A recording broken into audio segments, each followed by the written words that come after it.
Kawasaki Pulsar oleng selip dan terjatuh ke kanan. Nah itu maju Pak. Nanti kita bahas waktu dulu.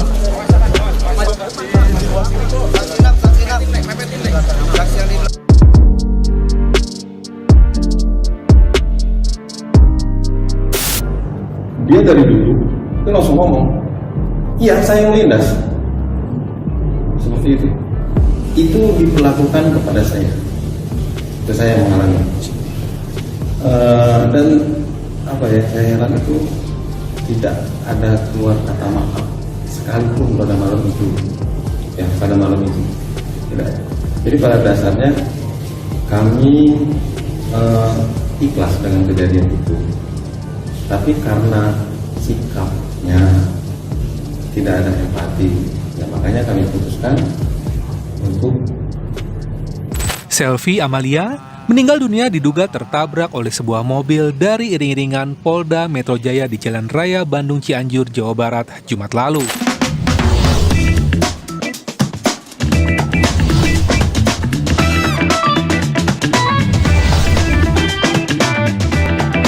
Livi on Point. Hai, jumpa lagi di Livi on Point bersama saya Liviana Charlisa. Seperti biasa kita akan kupas isu secara tegas hingga tuntas. Sudah bersama saya di sini Ketua dari IPW Indonesian Police Watch Sugeng Teguh Santoso. Kita akan bahas dua hal soal isu yang lagi ramai dan viral banget. Pertama soal kecelakaan di Depok yang menewaskan Hasya Atala. Ini adalah mahasiswa UI. Satunya lagi adalah kecelakaan di Cianjur yang menewaskan mahasiswi di sana yang bernama Sylvia. Selamat malam. Selamat malam Mbak Livi. Hai Pak Sugeng. Ya. Sehat ya Pak? Sehat. Oke. Puji Tuhan sehat. Pak Sugeng, saya mau berangkat dari kasusnya Hasya dulu yang di UI. Korban tertabrak, dilindas, kemudian jadi tersangka. Kalau dari kacamata IPW, gimana ngeliat kasusnya? Itu yang disebut fenomena double victim ya. Orang yang sudah mati dikenakan tersangka. Sama seperti orang yang jatuh dari tangga, kemudian tangganya ditimpakan ke orang itu. Bukan jatuh tertimpa tangga, bukan. Tapi dia sudah jatuh, tangganya masih berdiri, didorong lagi. Ya, itu double victim. Nah, fenomena ini menurut saya status tersangka itu sepatutnya tidak perlu dilakukan. Ya, karena apa? Begini ya. Hasya tidak sedang dia ugal-ugalan. Ya, dengan ugal-ugalan mengambil jalur lawan arahnya. Seperti misalnya dia tuh mendahului mobil. Atau dia kebut-kebutan. Nah, kalau itu yang terjadi, bisa saja dia dikenakan tersangka ya. Secara sengaja dia mengambil posisi jalur lawan. Nah, yang terjadi pada dirinya adalah dia menghindari sesuatu nih, apakah orang belok atau ada jalanan yang apa itu seperti lubang ya, dia hindari ya, kemudian dia terpleset atau bagaimana jatuh. Ini di luar kemampuan, ya, di luar kemampuan atau tidak bisa dibilang juga kelalaian, ya. Ini yang namanya kalau dalam hukum sebetulnya keadaan tidak dalam kendalinya, ya. Nah, orang tidak dalam kendalinya tidak bisa dipersalahkan, ya, tidak bisa dipersalahkan. Oleh karena itu, ketika penetapan tersangka, menurut saya ini berlebihan. Oke, ini berlebihan menurut Pak Sugeng. Tapi saya pernah berbincang di program Sapa Indonesia Malam kala itu bersama dengan salah satu pakar hukum pidana yang juga dijadikan salah satu bagian dari tim ketika olah TKP dari bagian tim ahli luar yang dibawa pihak kepolisian ketika olah TKP. Beliau menyatakan gini, penetapan tersangka itu justru dilakukan pihak kepolisian untuk mempermudah SP3. Jadi ditetapkan sebagai tersangka karena kemudian sudah meninggal, jadi kasusnya di SP3 kan biar cepat prosesnya. Kurang lebih kira-kira seperti itu. Kalau menurut Pak Sugeng sendiri itu gimana, SP3 Pak? Untuk kasus ini kan ada dua laporan ini, ya. Jadi laporan dengan model A yang di SP3 ini yaitu nomor 85 585 ya, model A, yaitu polisi yang membuat laporan ya. Nah, kalau untuk laporan ini kemudian di SP3 ini bisa tersebut hasa ini hanya kemudian menjadi instrumen untuk menguntungkan satu pihak saja. Sudah mati, kemudian sudah mati ya, kemudian ditersangkakan, kemudian SP3 ini untuk memberi kepastian hukum bagi si penabrak. Bukan untuk hasa. Bukan untuk hasa. Gitu loh ya. SP3 ini walaupun alasannya secara yuridis karena tersangka sudah mati, ini adalah memberi kepastian hukum untuk penabrak. Bukan memberikan keadilan untuk hasa. Jadi ada betul-betul jadi victim dua kali menurut Anda di situ. Jadi ada pertentangan nih. Kepastian hukum untuk penabrak, tetapi keadilan diabaikan untuk hasa. Gitu. Tapi pada lazimnya nih Pak Sugeng, seorang yang udah meninggal dijadikan tersangka, itu biasa dilakukan? Bukan biasa, tergantung daripada bentuk peristiwa yang terjadi. Peristiwa, apakah di sana ada peristiwa pidana? Misalnya ya, seorang pelaku kejahatan, ya pelaku kejahatan itu nyata-nyata dia mau membahayakan nyawa orang lain, ditembak oleh polisi, dia mati, ya dia bisa ditetapkan sebagai tersangka untuk menghentikan kasusnya. Tapi kan hasa bukan pelaku kejahatan, ya, dia bukan pelaku tindak pidana, dia mengalami satu kecelakaan di luar kendalinya, karena licin ya, karena pergerakan motor ya, kemudian dia bergeser kepada jalur lawan, kemudian ditabrak. Nggak pantas dia dikenakan status tersangka, harus ada upaya lain. Misalnya restoratif justice. Nah, dalam restoratif justice ini membutuhkan yang namanya sikap hati, ya, sikap hati kedua belah pihak, sikap hati dari keluarga korban maupun sikap hati dari penabrak. Nah, ini bisa dipertemukan dan lazim di dalam tindak pidana, di dalam peristiwa laka lantas. Artinya gini, sebenarnya kalau kita kembali lagi ke fokusnya di kasus Hasya, ketika opsi lain itu bisa dilakukan, kenapa harus ditetapkan sebagai tersangka? Kira-kira gitu pernyataannya. Betul ya. Jadi opsi lain itu harus dilakukan maksimal. Dan ketika itu tidak ketemu juga, jangan segera langsung ditetapkan tersangka untuk alasan kepastian hukum dihentikan. Ada satu laporan lagi sebetulnya. Kan laporan yang dibuat model A itu tanggal 7 Oktober. Ya, ketika pasca kecelakaan. Pasca kecelakaan sehari. Kemudian ada laporan model B itu tanggal 19 Oktober. Apa bedanya pelaporan A dan pelaporan B? Nah, kalau pelaporan model B ini yang dilakukan oleh keluarga korban melalui kuasa hukumnya ya. Ya di sana dia ingin meminta keadilan tentunya ya. Nah, ini dua-duanya kan jalan. Tapi yang ini yang kemudian lebih dulu ditetapkan tersangka. Saya membaca ya, kesimpulan ahlinya begini. Kepada penabrak tidak ditemukan cukup unsur dia sebagai pelaku tindak pidana. Pada hasa dia ditemukan kelalaian katanya. Kelalaian ya. Kemudian karena kelalaiannya mengakibatkan dia mati sehingga dia ditetapkan sebagai tersangka. Ini ahli pidana mengatakan. Nah, dalam pandangan saya kelalaian itu bukan kelalaian, itu di luar kemampuan. Ya. Kalau kelalaian itu kalau hasya dia kebut-kebutan mengambil jalur orang. Dia tidak sedang kebut-kebutan, dia sedang mengendarai motor, terpleset, jatuh. Nah, kalau misalnya kita lihat kasus yang kemudian ini viral di media sosial Pak Sugeng, ini kenapa ya? Kalau saya lihat persepsi masyarakat karena si pengendara ini adalah purnawirawan yang kebetulan AKBP begitu ya. Terus kemudian terlepas dari memang kasusnya Hasya ini menimbulkan korban tewas, persepsi masyarakat, wah ini memang si purnawirawannya aja nih yang kemudian punya semacam kedekatan dengan pihak kepolisian yang kemudian membuat posisi Hasya jadi begini. Kenapa persepsi masyarakat terbentuknya begitu? Padahal kita juga masih belum tahu faktanya akan seperti apa. Kita sebetulnya sedang bicara stereotip. Stereotip kepada profesi ya, Oke. atau pada pekerjaan yang yaitu pekerjaan polisi. Stereotip masyarakat kalau ditanya tentang polisi umumnya negatif, ya umumnya negatif, ya.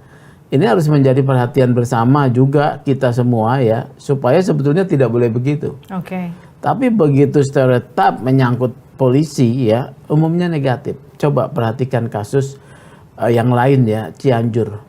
Keluarga korban Silvi selalu mendesakkan bahwa yang menabrak itu bukan orang sipil, Bukan si driver si itu driver. ya? Yang bernama tapi Sugeng dia juga. nama Sugeng ya. Tapi dia mau arahkan ke iring-iringan polisi. Itu karena stereotip. Stereotip itu satu penilaian yang sudah pada satu kelompok tertentu yang bertendensi negatif. Oke. Jadi ketika tahu ini AKBP Punawirawan menguat kembali penilaiannya ya, dan juga menyatakan tidak adil nih. Ini kalau sipil sama sipil Beda bisa cerita. beda cerita nih ya, beda cerita nih, nggak akan seramai ini dan media juga tidak akan mengangkat. Nah, Gitu ya. sekarang gini Pak Sugeng, kalau kita lihat dari peristiwanya Hasya, kembali lagi ke Hasya ketika dia tertabrak 30 menit, kemudian ambulans baru datang dan sama ambulans pun nggak langsung diangkat, butuh waktu sekitar 45 menit. Oh, iya? Ya, jadi ketika ini menurut informasi yang beredar, jadi 30 menit pasca ditabrak, warga menelpon ambulans, ambulansnya datang 15 menit. Jadi totalnya 45 menit Hasya itu tergeletak di jalan sampai kemudian dia tidak tertolong. Kemudian keluarga ada rasa menyesalkan kenapa sih tidak dibantu sejak awal ketika tertabrak, karena Langsung dibawa, kita sebagai manusia golden kan time ada yes, di sana golden ya. time itu yang terlewat, itu yang disayangkan pihak kritis keluarga. ya. Itu yang kemudian juga kita sesama manusia kadang kita mikir gini, kita aja kalau ngendarain mobil nabrak kucing aja kita Iya. rasa kepikiran, Iya. terus mikir nih kucing harus dipindahin nggak ya diapain, dari iya. tengah jalan gitu, harus dikuburin dulu nggak ya gitu, apalagi kita nabraknya manusia, kok bisa, itu kan yang jadi pertanyaan banyak orang. Kalau Pak Sugeng sendiri ngeliatnya gimana Pak? Kalau soal respon kejiwaan daripada penabrak ya, AKBP Punawirawan Eko itu ya nanti harus ditanyakan kepada yang bersangkutan ya. Tetapi kalau umumnya manusia ketika terjadi satu peristiwa, apalagi dia yang menjadikan penyebab, bukan keinginannya ya, dia menjadi penyebab, itu akan tergerak segera. Tergerak segera untuk membantu. Karena memang niatnya kan tidak ada dia niat mau melakukan sesuatu menabrak. Tetapi atas kejadian dia pasti akan membantu. Ketika didiamkan, apalagi dia seorang polisi, dia tuh punya, apalagi dia juga Insting ya, lantar, harusnya. punya insting, punya ini penilaian profesional, ya, bahwa ini kalau dia masih hidup segera harus memerlukan bantuan. Tapi kan tidak nih. Saya tidak tahu pertimbangannya apa gitu ya. Apakah pertimbangannya nanti dia takut diminta bertanggung jawab, ya? Jadi sudah berpikirnya teknis hukum nih, Oke. ya. Waduh, ntar gue diminta bertanggung jawab nih. Jadi dia dalam kondisi kemudian psikologis menimbang-nimbang yang cukup lama gitu ya, sehingga golden time tersebut lewat, bahkan dia tidak melakukan apapun. Nah, di sini problemnya. Ini saya pernah ngalamin loh, Mbak Livi ya. Saya sedang mengendarai mobil, bukannya saya menabrak, saya ditabrak dari belakang. Karena sedang mengendarai mobil, sedang padat, saya ditabrak dengan keras oleh motor. Kemudian pengendara itu sobek di lehernya, hancur darahnya. Oke. Yang seketika saya pikir adalah keselamatan dia. Mobil saya hancur kacanya dari belakang. Padahal kita yang ditabrak ya, Bapak yang ditabrak. Tabrak. waktu itu. Saya langsung ikat lehernya, pakai kain. Ada bengkel di situ. Pakai mobil saya sendiri, saya bawa ke rumah sakit di Bandung. Karena itu kejadian di Bandung. Dan dia selamat, ya. Bahkan saya harus mengeluarkan biaya karena keluarganya tidak ada kan. Saya harus keluarkan biaya. Nah, ini sebetulnya sifat dasar manusia yang melihat satu peristiwa membutuhkan segera pertolongan, dia bergerak. Apalagi dia punya kemampuan. Punya kemampuan dalam arti mobil itu ada, mobil itu tidak dalam kondisi rusak, ya. Jalanan tersebut sepi, sepi itu waktu itu kalau saya lihat ya. Dan satu-satunya kendaraan yang bisa diharapkan kan dia. Nah, ini yang jadi problematik ya. Nah, yang saya dengarkan sekarang dilaporkan ya pasal 531 tuh mengabaikan orang yang sedang membutuhkan pertolongan. Nah, kalau sekarang keluarganya Hasya ini meminta pertanggungjawaban, tepat nggak Pak? Maksudnya pertanggungjawaban karena saya bicara gini, kalau kita bicara kecelakaan, posisinya sebetulnya posisi AKBP Purnawirawan ini kan, ya mobil yang dikendarainya bukan menabrak, bukan dia menabrak Hasya, tapi Hasyanya jatuh di jalurnya, di jalurnya si mobil tersebut. Sebenarnya kalau dibilang kecelakaan yang memang sengaja dilakukan, kita nggak bisa bilang begitu karena itu di jalurnya. Dia juga si tidak menghendaki kan? Betul, kita bisa bilang seperti itu. Tapi kalau sekarang posisinya keluarga Hasya menuntut pertanggungjawaban seperti apa selain tadi soal kelalaian yang kita bisa bilang? Itu pasal 531 ya, pertanggungjawaban kepada purnawirawan tersebut karena ada ketentuan pidananya ya, pasal 531 KUH pidana, yaitu seseorang yang mengabaikan mengabaikan seseorang yang membutuhkan pertolongan dalam segera tetapi tidak melaksanakannya. Oh, itu ada. Ada pasalnya ya. Ya. Ada, tapi ancaman hukumannya hanya 3 bulan ya. Tetapi itu bisa pintu masuk.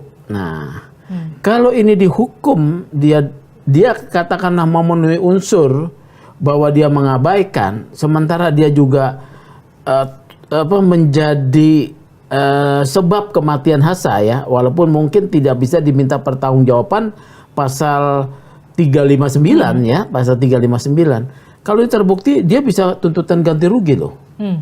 Jadi keluarga Hasya bisa menuntut ganti kerugian. Golden time-nya lewat, walaupun ini perlu satu pembuktian. Yang kedua nih ya, ini yang menjadi satu hal yang harus diperhatikan oleh pengelola jalan.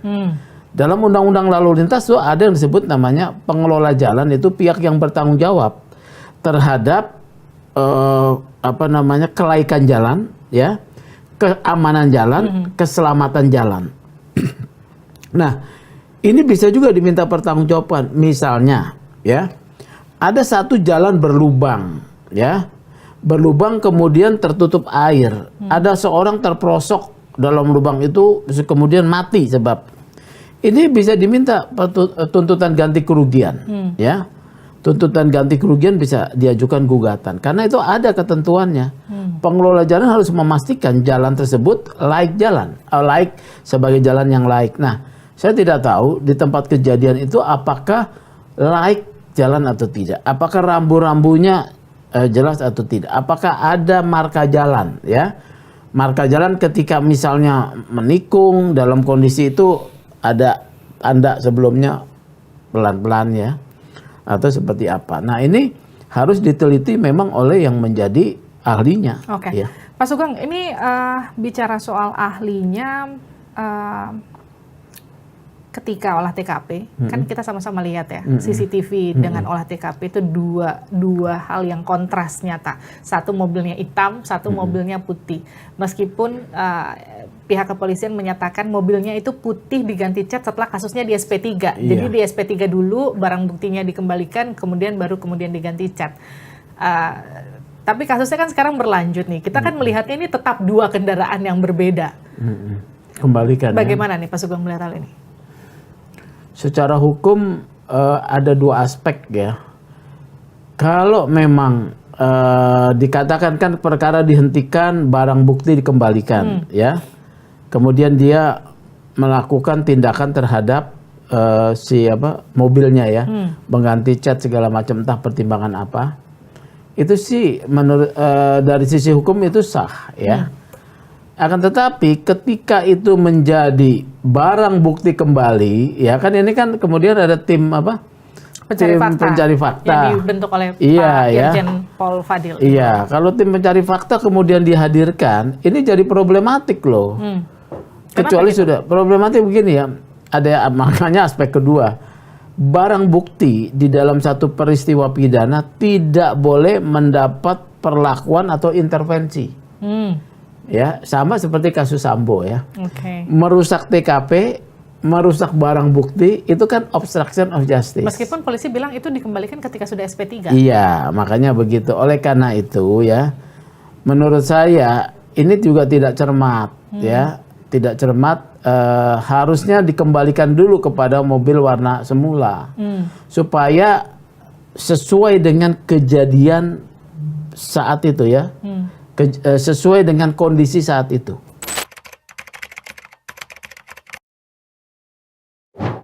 Setelah mendengarkan saran, masukan terhadap musibah yang menimpa almarhum Adinda Hasya, Bapak Kapolda Metro Jaya menginstruksikan tim asistensi dan evaluasi untuk langsung merespon cepat. Ya, dalam hal ini Bapak Kapolda Metro untuk melakukan langsung merespon cepat. Dengan melakukan beberapa tahapan, yang pertama ialah Polda Metro Jaya menyelenggarakan asistensi berupa forum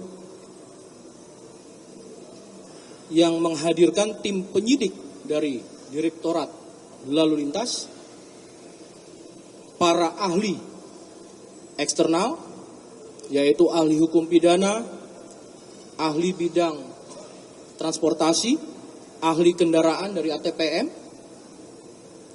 serta stakeholder terkait yaitu perwakilan dari Kompolnas, Ombudsman, juga rekan-rekan media. Hingga Komisi 3 DPR RI pada Selasa 31 Januari 2023 yang lalu. Hasilnya merekomendasikan penyidik untuk melakukan rekonstruksi kejadian laka lantas yang mengakibatkan almarhum meninggal dunia. Kedua, menindaklanjuti forum asistensi tersebut, dilaksanakan rekonstruksi ulang pada Kamis 2 Februari 2023 dengan mengundang keluarga serta seluruh stakeholder dan unsur masyarakat yang memiliki kepedulian kemanusiaan, seperti kelompok mahasiswa. Ya. Hal ini dilakukan sebagai bagian dari praktek transparansi dan profesionalisme Polri, agar proses dapat dikawal oleh semua pihak. Tahapan berikutnya ialah Polda Metro Jaya membentuk tim monitoring, evaluasi, dan analisa yang langsung tadi disampaikan dipimpin oleh Bapak Irwasda dengan melibatkan tim bagian pengawas penyidikan Polda Metro Jaya. Setelah itu disusul dengan mengundang keluarga almarhum Hasya, ibunda dan ayahanda, untuk berdiskusi langsung. Hasil dari rekonstruksi ulang, kami juga menemukan novum atau bukti baru sebagai bagian dari langkah kami ke depannya. Atas temuan tim monitoring, evaluasi, dan analisa, maka ditindaklanjuti dengan 2 tahapan, yaitu pertama, gelar perkara khusus yang dipimpin oleh Bapak Kabitkum untuk membahas administrasi prosedur dan audit investigasi oleh Bid Propam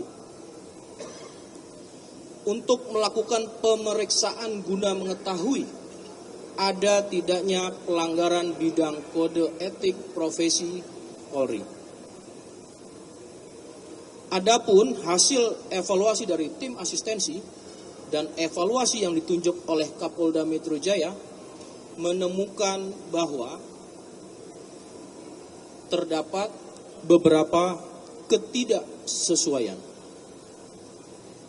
administrasi prosedur sebagaimana yang diatur dalam Peraturan Kapolri nomor 6 tahun 2019 tentang penyidikan tindak pidana terkait proses penetapan status dan tahapan lain terhadap perkara tersebut. Untuk itu, kami Polda Metro Jaya menyampaikan permohonan maaf terhadap beberapa ketidaksesuaian. Langkah yang kami ambil yaitu menggelar perkara khusus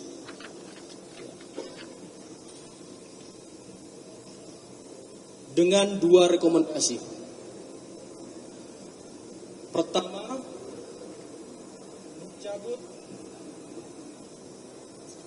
mencabut surat ketetapan status almarhum dengan produk surat ketetapan tentang pencabutan status tersangka. Berdasarkan peraturan Kaba nomor 1 tahun 2022 tentang standar operating prosedur pelaksanaan penyidikan tindak pidana pasal 1 angka 20. Kemudian kedua, rehabilitasi nama baik sesuai dengan ketentuan yang berlaku.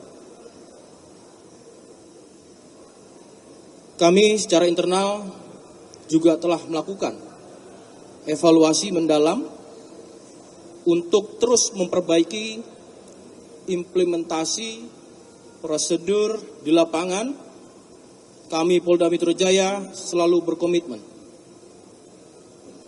untuk tetap menjadi institusi yang profesional, objektif, dan humanis.